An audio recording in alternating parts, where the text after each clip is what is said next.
এবং নতুনতর দর্শক যারা, তাদেরও ভাবনার পল্লীতে অগ্নিশিখা প্রজ্বলিত করতে পারে আমাদের নিউজউইকের আজকের প্রথম খবর। সাল 1934 এক তরুণ কবি, লেখক সমস্ত বঙ্গবাসীকে আবিষ্ট করে দিলেন। বাংলা গান যেরকম আধুনিক ছন্দে বিকশিত হতে পারে তা কেউ বুঝতে পারেননি। তার নাম প্রণব রায়। একবার দেখব ফিরে থাকে। তিনি ছিলেন কাজী নজরুল ইসলামের ভাব শিষ্য। অনেকেই তার প্রথম জীবনে লেখা গানকে নজরুলের লেখা গান বলে ভুল করে ফেলতেন। তার গীতি কবিতার প্রতিটি ছন্দেই জীবনের সূক্ষ্ম সূক্ষ্ম অনুভূতিগুলি ধরা পড়ত। তিনি প্রণব রায়, গীতিকার প্রণব রায়। তার লেখা প্রায় ৩,৫০০ গানের মধ্যে অধিকাংশই বাংলা চলচ্চিত্রের জন্য লেখা, যা আজও চিরস্মরণীয়।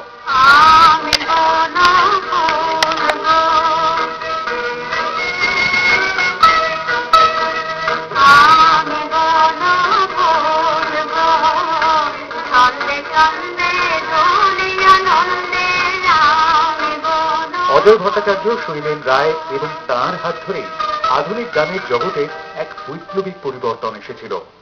এবছর সেই মানুষটির জন্ম শতবর্ষ, কিন্তু কজন মনে রেখেছেন তাকে? তার লেখা গান অনেকে আজও গুনগুন করে গাইলেও প্রণব রায় পাননি তার উপযুক্ত সম্মান।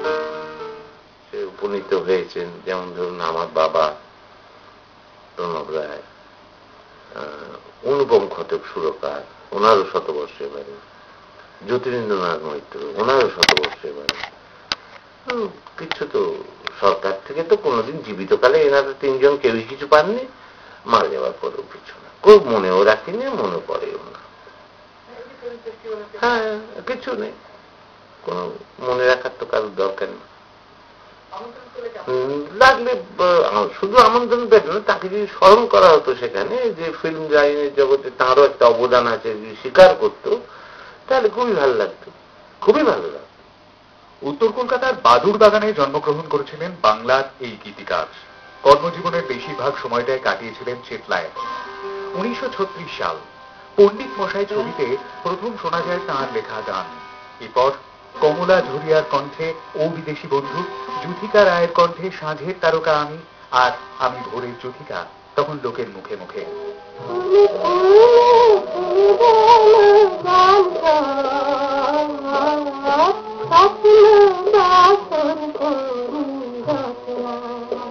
হেমন্ত মুখোপাধ্যায়, সন্ধ্যা মুখোপাধ্যায় থেকে আশা ভোঁসলে এমন কোন শিল্পী নেই যিনি তার লেখা গান গাননি, আর এমন কোন পরিচালকও নেই যিনি তার গান ছবিতে ব্যবহার করেননি। তবে জগন্ময় মিত্রের গাওয়া চিঠি এবং ৭০ বছর আগে ও ৭০ বছর পরে গানের পরে মানুষ চিনেছিল তাকে। ৩০০টি ছবিতে তার লেখা গান ব্যবহার করা হয়েছিল। ছবির পরিবেশের সঙ্গে সাযুজ্য রেখে তিনি গান রচনা করতেন। এমনকি ৩০ থেকে ৪০-এর দশকে গীতি কবিতার রচয়িতা হিসেবে রবীন্দ্রনাথ ও কাজী সাহেবের সঙ্গে একত্রে উচ্চারিত হতো তাঁর নাম। শুধু গান লেখা নয়, চিত্রনাট্যকার, কাহিনীকার, পরিচালক হিসেবেও কাজ করেছেন তিনি। তার পরিচালিত ছবির মধ্যে অন্যতম হল প্রার্থনা, রাঙামাটি, অনুরাধা। তবে তার লেখা ভানু গোয়েন্দা জহর অ্যাসিস্ট্যান্ট এখনো সমাজ জনপ্রিয়।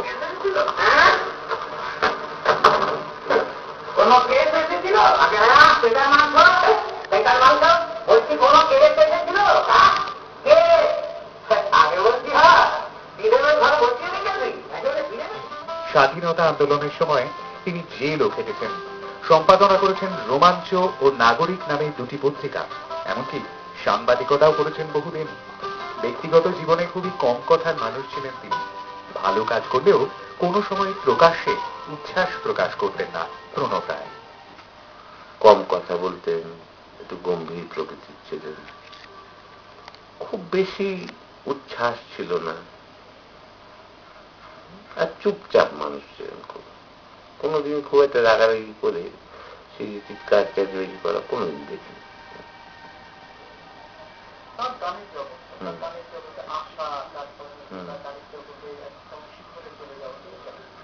এখন গানের জগতে আসাটা তো আমি দেখিনি, মানে অনেক পরে আমার জন্ম, গল্প শুনেছি কিছু কিছু। তবে আজ তার নাম মুষ্টিমেয় কয়েকজন ছাড়া কেউ মনে রাখেনি। জন্ম শতবর্ষে তার প্রতি দেখানো হয়নি কোনো সামান্য সৌজন্য তার পরিবারের লোকের কাছে, যা খুবই বেদনা। বলছি যে আর এগুলো মনে করলে আমার বেশি কষ্ট হয়। আজকে তো আমার যাওয়ার টাইম হয়েছে, হ্যাঁ এবার আমার যাওয়ার টাইমই হয়েছে। আজকে বহুদিন ধরে 75 সাল থেকে তো অনেক কষ্টই করছি মনে মনে, এছাড়া আর কি বলবো বলুন? বুঝতেই তো পারেন, তবে বুঝতেই তো পারেন একটা 75 সাল থেকে তো চলছে জীবন, আর ভালো লাগে না, এবার মনে হয় গেল। অনুপম ঘটকের মতো সুরকারের জন্ম শতবর্ষেও কেউ স্মরণ করেননি, কেউ জানাননি সম্মান। তাই গানের জগতের এই ধ্রুব তারাদের লেখা গান, তাদের সুর, তাদের ছবি এখনো শ্রদ্ধায় ভালোবাসায় মনে রাখেন তাঁদের ভক্তরা। কোথাও কি খোদাই করা থাকবে তাঁদের নাম স্বর্ণাক্ষরে? Bureau report, Atlas News. 100 বছরে পদার্পণ করলেন প্রণব রায়, কিন্তু বাঙালি আত্মবিস্তৃত জাতি তাকে ভুলে থেকেছে। একটু আগে আমরা দেখলাম কানন দেবীর কণ্ঠে সেই গান আমি বন ফুলব। এই গানটি সেই সময় বাঙালি মনস্ককে একেবারে আগুন জ্বালিয়ে দিয়েছিল। আমি বন ফুলব রেকর্ড বিক্রি হয়েছিল দেদার। প্রণব রায় গীতিকার হিসেবে খ্যাত কীর্তির অধিকারী হয়েছিলেন। আর কেই বা পেরেছে পাশ্চাত্যের হলিউডের স্ট্যান লরেল এবং স্যার অলিভার হার্ডির মতো, লরেল হার্ডির মতো জুটি তৈরি করতে ভারতবর্ষে? ভানু গোয়েন্দা, জহর অ্যাসিস্ট্যান্ট, বৈপ্লবিক চিন্তাধারায় ব্রতী ছিলেন তিনি।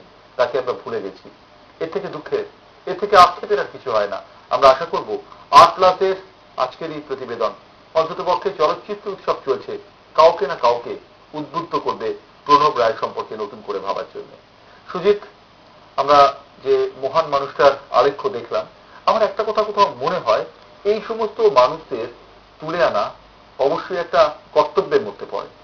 হ্যাঁ, এবং আজকের সাংবাদিকতার, আধুনিক সাংবাদিকতার এটি একটি বড় দিক হয়ে থাকবে যদি আমরা একটু ফিরে দেখি।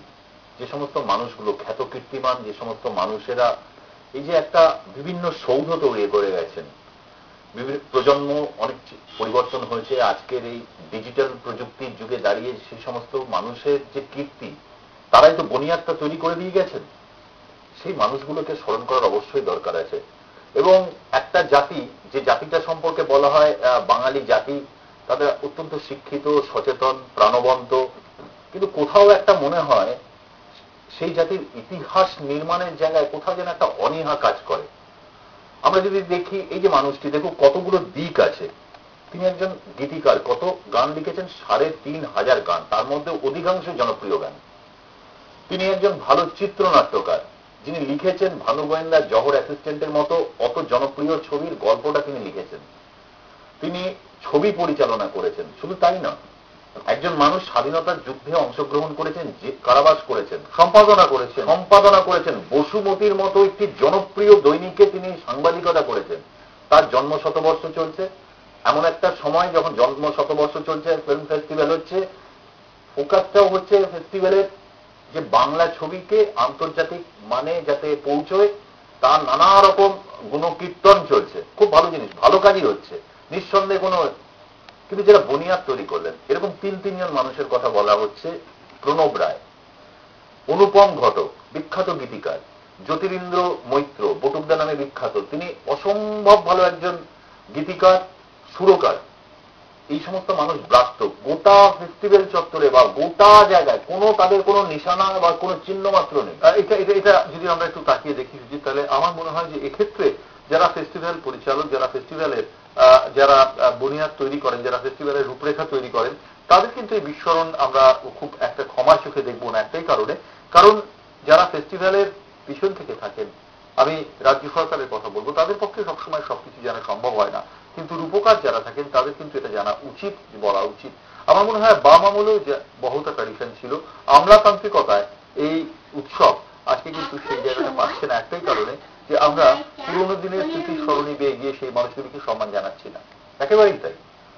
মানে যদি 17 বছরের ফেস্টিভ্যালে 16 বছর আগেও যে সমস্ত গল্পগুলো বা যে প্রতিবেদনগুলো যদি আমরা ঘেটে দেখি, একই চিত্র। সেখানেও হচ্ছে বিভিন্ন মানুষকে অকারণে ব্রাত্য করে রাখা, কিছু মানুষকে যোগ্য ব্যক্তি, গুণী ব্যক্তিকে সম্মান না দেওয়া, এই ট্র্যাডিশনটা কিন্তু চলছে। এই ট্র্যাডিশনের বাইরে অনেকটা দিক হয়তো ভাঙছে, এটা বোঝা যাচ্ছে। কিন্তু যে সমস্ত মানুষরা রয়েছেন তারা তো চলচ্চিত্র শিল্পের আজকে তো কুশীলব এবং সেলিব্রিটিও বটে, তারা ভুলে যান কি করে এই মানুষগুলোর কথা।